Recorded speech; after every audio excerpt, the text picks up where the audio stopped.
You're extremely well-grounded. I think you gave some of the best quotes at the press conference. You talked about harkening back to real real martial arts, I should say. 22 years old, what do you attribute all that to? I attribute everything that I am, everything that I do, everything that I have to God. And I believe, honestly, that I do what I do and I know what I know because I have to. Kind of like the Matrix, you know, like I believe that this is the reason I'm here, and I don't have to do this. This is just what I'm supposed to do right now. You know, when I'm done with this, I'm gonna do other things. I'm gonna open up businesses. I'm gonna you know, continue my woodworking. But for right now, this is what I'm supposed to do, and it's to create a platform. What are the parallels in woodworking and fist fighting? Oh, it's very similar actually. It's all perfecting your craft. The only difference that I can say, because it's all about, you know, studying, and then you have to actually not only just study, but you have to work on actually putting into practice what you have seen, what you've learned, and you have to train your body. You know, it's a full body experience both ways. Fighting's a full body experience. Same with woodworking. I mean, you're on a table saw. It's about balance, about feel. It's about your walking. You're smelling it. It's about you're hearing the sounds of the machines. It's a full body experience, making sure everything is going right. The only difference is in woodworking, you get to see your product every time for what it is. If I get better in my woodworking, my product looks better, and it's undeniable that that's better. In fighting, my teammates get better too. So I might have got better, but they got better, and I still got beat up. So it's a little bit harder on your ability to be like, I got better. I guess also patience. Yes, right? yes, both of them. And I also find that I got a hard time not believing that you wouldn't find that anything you're passionate about. You seem to break down everything to kind of that type of detail. Yeah, that's kind of passion, right? It's kind of how I function. I have to. I don't like just do what I do because I do it. You know, like I have lists like boom, boom, boom, boom, boom, 1, 2, 3, 4, 5, 6, 7, all the way to 10 that make me, you know, steps to get to one spot. You know, even the way that I punch, you know, people are like, oh, you're born with it or you're not. And that's false. You just don't know how to teach somebody. I have taught people how to do it. I've taught people who suck at punching power and taught them how to knock people out. I've been able to translate that to people. It's all about the number of steps and then actually being able to do that, what you know. It's the same thing as woodworking, same thing in fighting, you know. When did you realize you possess that power? Because that's your number one calling power. Is there like a moment in the gym where it clicked?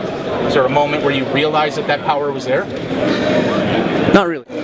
Like I said, a lot of people are born with it, and I was born with it a little bit. But it can still be taught, you know. So I was born with heavy hands, but not like I have now. I started to think about, dude, why does this happen? I have the same body as Faber does. You know, yeah, he's a little shorter, yeah, he's a little bigger, but I should be able to guillotine people the same way he does. You know, this guy should be able to knock people out the same way I do. All these people have the same bodies. Why are they not functioning the same? You know, so breaking that down and seeing, okay, how am I doing this, and exactly what makes my punch hard, you know, and I kind of just took a lot of time and broke those down and improved on the power that I was born with, and it was just finding those steps, you know, that this is exactly what it is. I had a little bit of it that I was born with, but there's still drawbacks, you know, like I'm experiencing this now is most people can train like they fight, because you can go in, like most people are only able to punch with about 70% of their body output. Okay. You know, and they can go in and hit their training partners that hard and hit bags that hard, and they train like they fight. I can't do that. I can't hit a bag my hardest because I'm going to break my wrists. I can't hit my teammates that hard because I'm going to knock them out. And then they're going to start knocking me out. I can't train like I fight. So now we're having to break my timing and my cardio and having to train like I fight. So there's different problems that come with it, you know. Well, another problem could be argued that you rely too much on your power, and you kind of hinted on that in the press conference a little bit. Yeah. It's not so much that I rely too much on it, but it is a special thing, especially in a weight class where people can't do that, you know.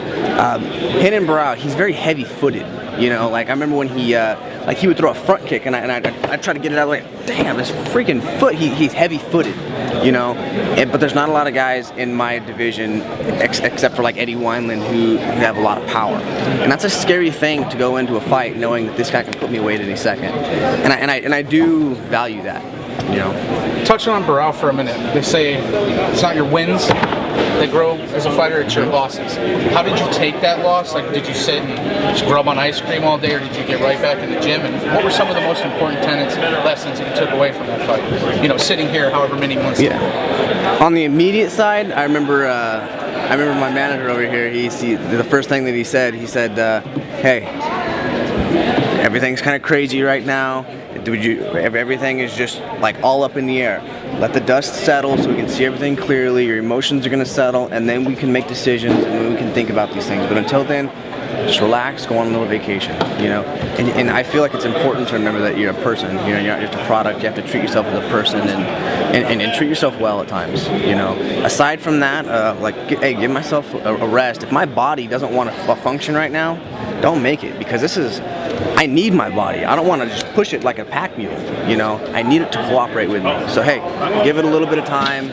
Let it be ready. And then on the mental aspect of it, the biggest thing about my fight with Renan Barão was feeling like I pushed my body to its limits without putting effort into my diet and recovery. That was the biggest thing in my recovery. I never went to get massages. I was going to the chiropractor whenever I was like, all right, I'm not doing anything, you know. Now, every day, it's either massage or chiropractic, get my joints worked on or my muscles worked on. I have to recuperate my body. I have to build it with the right, I have to give my body what it needs, you know. Like I said, all these guys, they go down in weight. They're big and then they go down. I'm not doing that. I actually want to go up a little bit. These are my opponents, and I want to stay with these guys. You touched on, last couple questions, you touched on martial arts a lot during the press conference. You had a lot of good figure when you talked about it, a lot of good recollection of what martial arts really means to this fight game. What do you think is lacking most when we look at MMA today and you look at the tenets of martial arts, Bruce Lee, you know, the traditional martial arts? What do you think is missing most when you look at the current MMA landscape? It's funny you say that. I relate it in my mind to woodworking. Okay, I like tattoo shows. Okay, like Ink Master.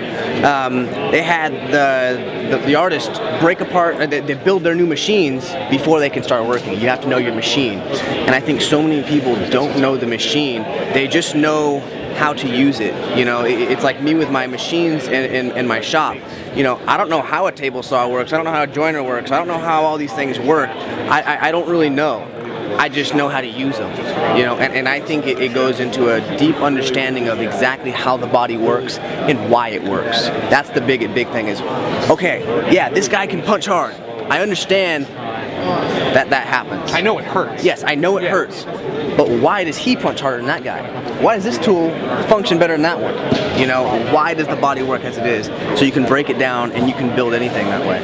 So the functional aspects. Exactly. You have to understand the body. You have to understand how to break down a body so you can build it.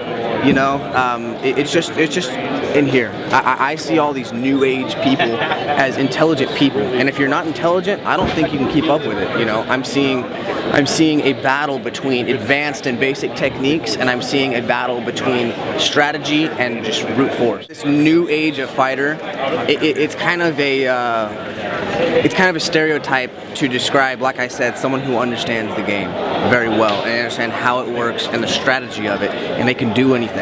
You know, so I kind of don't use those terminologies because I feel like it hinders like my mind, if that makes sense, to put it in a box. When I think about me versus Faber, I think he's very specialized in a certain amount of categories, you know.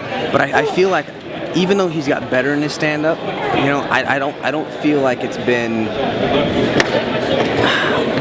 And again, no disrespect, but this is just what I see. I don't think if he tried, he could do what I do as good as me. And I don't know if I can do what he does as good as him, not with his body type, but maybe with his technique.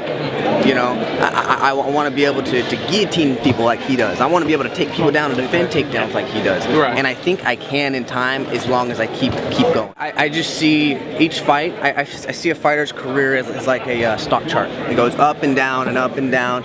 And, you know, sometimes you have a fight and boom, you bump up, and sometimes you get knocked down. It's a fickle game. Exactly, and I see fights in a fighter's career only as just those little dots of where you go. well, you know. So I don't really think about it as, oh, he's bigger than this one, because if I don't perform as well as this one, then my last one was the most important one because I did the biggest jump after the last fight, you know. So I don't really see it that way. I just see it as I just got to come in and keep that freaking graph rising, you know what I'm saying? With that said, that was very well said. Mike, we want to thank you for the time and best luck against Faber. Thanks, man. Yep.